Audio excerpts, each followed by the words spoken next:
Assalamualaikum warahmatullahi wabarakatuh. Alhamdulillah, bersyukur kita kepada Allah SWT kerana kita masih lagi dapat meneruskan pembelajaran kita pada hari ini, pada hari Rabu, ya, pada pukul 9 pagi ini. Mudah-mudahan kita sentiasa dilindungi oleh Allah SWT. Ustaz tak nak cakap banyak, jadi kita teruskan kepada pembelajaran kita pada hari ini. Hari ini kita nak belajar dalam satu tajuk adab. Okey, dalam tajuk adab. Ada 4 tajuk dalam bidang adab yang kita akan sentuhkan yang kedua. Hari itu kita dah belajar tentang adab berkenderaan. Hari ini kita nak masuk lagi dalam satu tajuk, iaitu adab yang kedua. Tajuk apakah yang akan kita masuk pada hari ini? Mari sama saksikan. Kita memulakan pembelajaran kita pada hari ini, suka untuk Ustaz memperingati perkara yang sama sentiasa selalu Ustaz cakap, iaitu yang pertama, mestilah sentiasa dalam keadaan menutup aurat, sama ada secara online bersemuka ataupun secara offline. Ya, walaupun di rumah sekalipun aurat tetap dijaga. Di rumah sama adik-beradik, mak ayah bukanlah bermakna kena bertudung. Kalau bagi orang perempuan tu tidak, maksudnya janganlah pakai pakaian yang tidak sedap mata memandang. Okey, lebih kita nak belajar pelajaran agama ni, kita mesti kena menghormati. Okey. Yang kedua ialah sentiasa bersedia untuk belajar. Walaupun mood PDPR, kita kena sentiasa belajar. Tetap kena belajar. Pelajaran tidak boleh kita nak abaikan. Bukan kata, inilah masanya untuk aku bersenang lenang. Inilah masanya untuk aku bermain PUBG lah, Mobile Legend lah, apa-apalah semua tu lah. Tetapi sebaliknya, kita mengambil peluang, kita menggunakan sebaiknya teknologi maklumat yang ada sekarang ni untuk kita mempraktikkan dan kita mempertingkatkan ilmu pengetahuan kita. Okey, sama-sama kita meneroka ilmu baru. Kamu meneroka, Ustaz pun meneroka baru. Apa yang Ustaz dapat, Ustaz akan share kepada kamu untuk kita berkongsi sama dan kita bermanfaatkan benda yang bersama. Marilah kita sama menadahkan tangan untuk membacakan doa belajar.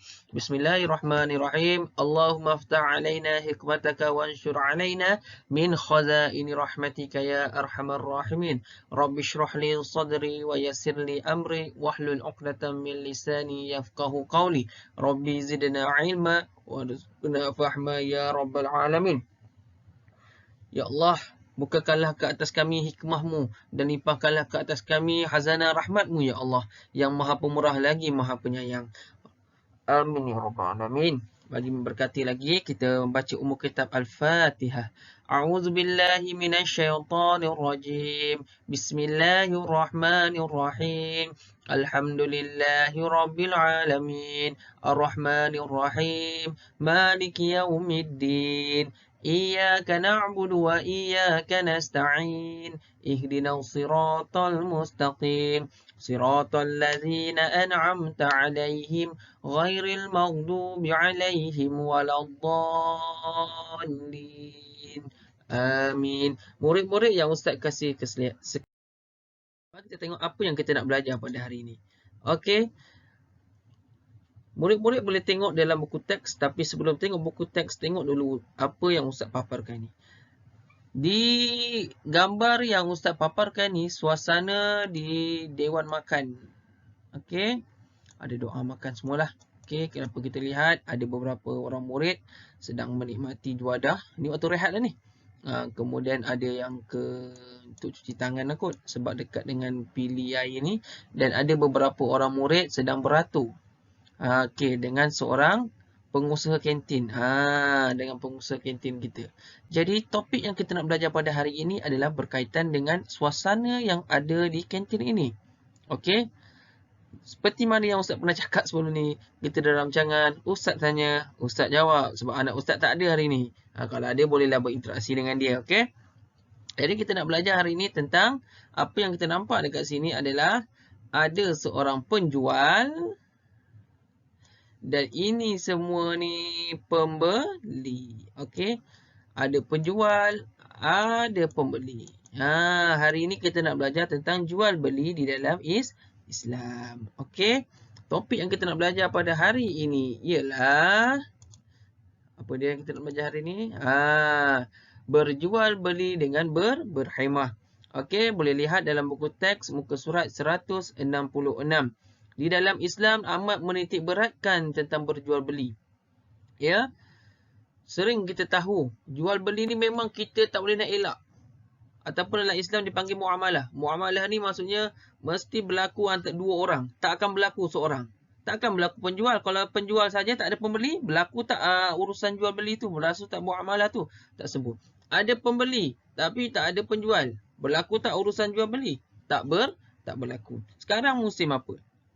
Musim buah durian. Lambakan buah durian. Kan berdujun-dujun orang nak beli buah durian. Mesti ada penjual durian dan mesti ada pembeli durian. Tetapi dalam Islam ada digariskan tentang tata cara jual beli dalam Islam. Kita nak belajar hari ini, dua objektif kita nak belajar pada hari ini. Apa itu jual beli dan adab seorang penjual dan juga pembeli. Banyak sebenarnya yang kita nak sentuh, tapi kita akan sentuh minggu per minggu. Kita tak akan sentuh sekaligus. Kalau sentuh sekaligus 2-3 jam. Okey? Ustaz harap semua dah bersedia. Kita terus ke slide yang apa slide yang seterusnya ialah boleh lihat dalam buku teks muka surat 167. Okey, sekejap ya. Okey, boleh lihat dalam buku teks muka surat 157. Okey. Pengertian jual beli. Okey, tengok ni ya, pengertian jual beli. Jual beli ialah akad pembelian. Akad pembelian tu maksudnya berlaku satu interaksi. Okey. Harta yang memberikan kesan pembelian secara kekal terhadap objek harta atau manfaat. Susah nak faham ni sebenarnya. Ini bahasa tinggi lah orang kata. Senang cerita macam ni. Nak jual beli tu mesti ada sesuatu benda yang kita nak jual yang ada manfaatnya. Kita nak beli beras. Ada tak manfaat kita nak beli beras tu? Ada. Orang yang nak jual tu mesti ada manfaat untuk pengguna. Faham tak? Nak jual angin. Hari ni saya ustaz ada jual angin. Angin? Mana angin tu? Apa manfaat kamu nak beli angin tu? Angin pun dah ada bebas. Faham tak? Lagi satu ustaz tengah teringat. Kamu nak beli ikan. Orang tu kata apa? Ikan tu ada kat dalam kolam tu. Kalau nak kamu pancing lah. Tak boleh berlaku jual beli macam tu. Dia mesti ada nampak. Ain ada nyata kat depan kita tu. Kita nak beli buah durian. Ustaz sebut lagi buah durian. Sebab sekarang ni musim buah durian. Okey? Kita nak beli buah durian. Kita mesti nampak buah durian tu ada kat depan kita. Faham tak? Manfaat dia maksudnya kita nak rasa isi durian tu. Okey, faham? Faham tak? Dan pemilikan tu maksudnya kita bila dah beli, kita boleh buat balik. Bukan kata kita boleh ambil hidu je macam cerita Piramli saja. Cerita Piramli apa? 3 Abdul angkat tu, hidu saja kenyang. Bukan macam tu. Itu maksud penjual beli. Mesti ada sesuatu benda yang boleh dilakukan transaksi. Perubahan daripada penjual kepada pembeli. Nak beli handphone. Kan mesti ada objek, ada manfaat dia. Bukan sekadar sekadar orang kata nak beli yang tak boleh nampak macam kata nak beli angin. Nak beli apa lagi yang benda yang mustahil lah bagi kita. Yang kita benda tu. Mesti ada manfaat yang boleh kita dapat manfaat daripadanya. Okey.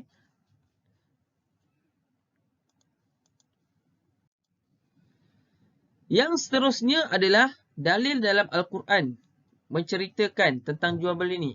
Firman Allah Subhanahu wa taala, A'udzubillahi minasyaitonir rajim. Wa ahallallahu al-bai'a wa harrama ar-riba. Surah Al-Baqarah, juzuk 2 ayat 275. Maksudnya, padahal Allah Subhanahu wa taala telah menghalalkan jual beli dan mengharamkan riba. Apa itu riba? Riba tu dia meletakkan sesuatu cas tersembunyi. Ustaz tak nak sentuh pasal riba. Okey, kita nak belajar hari ini tentang konsep ataupun kita nak belajar tentang jual beli. Kalau kita nak masuk bab riba tu panjang pembahasannya. Itu sekolah menengah nanti. Okey, cuma yang Ustaz tahu riba ni adalah satu ada cas yang tersembunyi. Senang cerita haram. Allah dah sebutkan dan Allah mengharamkan riba. Okey, hukum jual beli. Okey, kita tengok dekat sini. Dalam muka surat 167. Jual beli adalah hukumnya harus. Apa itu harus? Okey. Jual beli adalah harus selagi memenuhi syarat-syarat jual beli yang ditetapkan serta tidak melibatkan perkara-perkara yang diharamkan dalam Islam. Ustaz rasa ayat ini boleh difahami.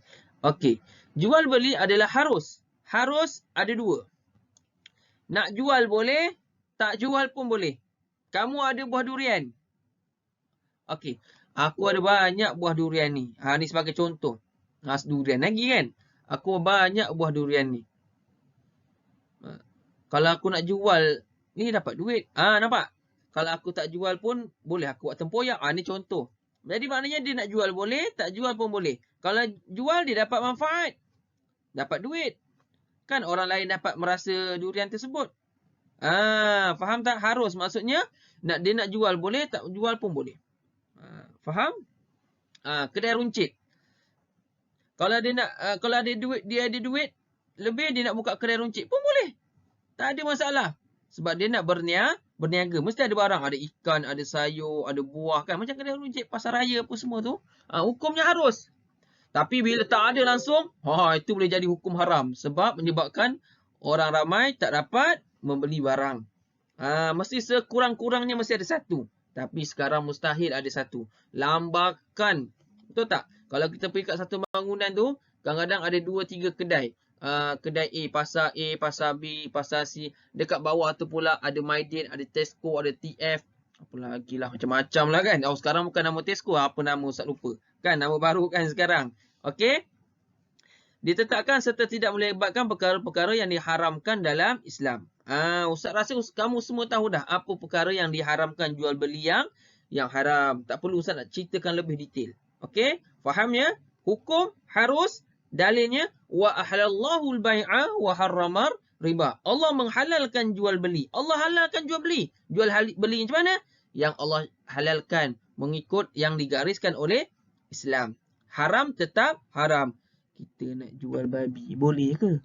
Ustaz, saya nak jual babi ke orang Cina. Tetap tak boleh. Okey? Itu sebagai contohnya. Banyak lagi lah benda-benda contoh. Okey, faham? Baiklah, Ustaz teruskan slide yang seterusnya.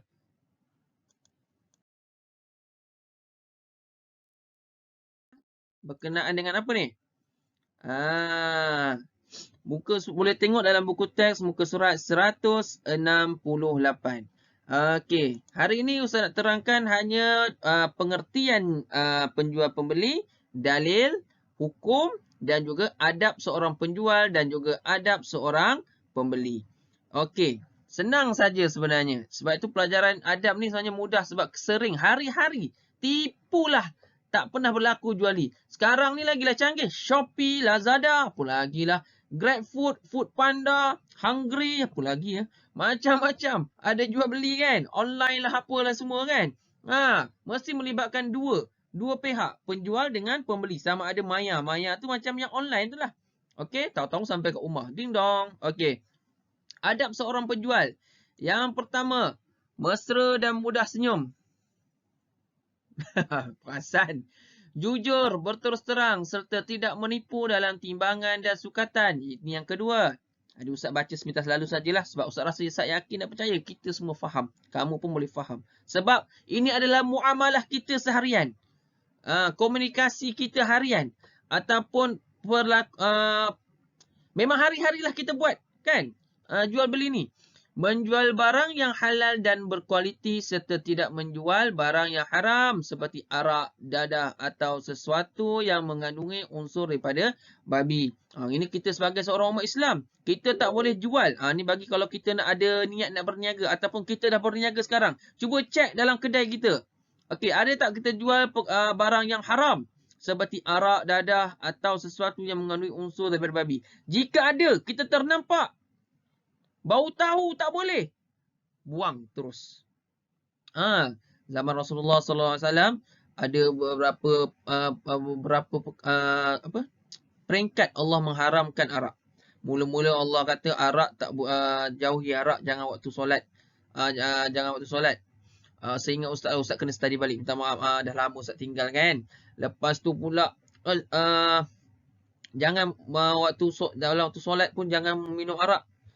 Last sekali, ada satu peringkat Allah mengharamkan arak terus. Sahabat yang ada arak-arak kat rumah, dia balik rumah bila tahu Rasulullah kata maklumkan yang arak diharamkan terus. Ambil tempayan tu, pecahkan, buang. Ada sahabat tanya, kenapa kau buang arak ni? Rasulullah SAW telah bersabda, Allah memerintahkan, memberitahu bahawa arak ini telah diharamkan. Nampak? Faham? Okey. Itu yang ketiga. Yang keempat, ini adab seorang penjual. Ingatnya penjual. Okey, buyer. Okey, bukan seller. Mengucapkan terima kasih setelah selesai urusan jual beli. Terima kasih, datang lagi. Ini biasa saya rasa kat kedai runcit, kat Tesco ke mana kan. Kadang orang akan sebut terima kasih, ataupun orang yang jual kat tepi jalan, jual sayur, jual ikan. Terima kasih, nanti datang beli ikan lagi ya. Itu biasa yang Ustaz selalu dengar, Ustaz jumpa. Okey. Mengucapkan terima kasih selesai. Okey, ni dah tadi. Yang kelima, sabar dan bertolak ansur dengan pelanggan. Kita selalu dengar. Customer is always alright.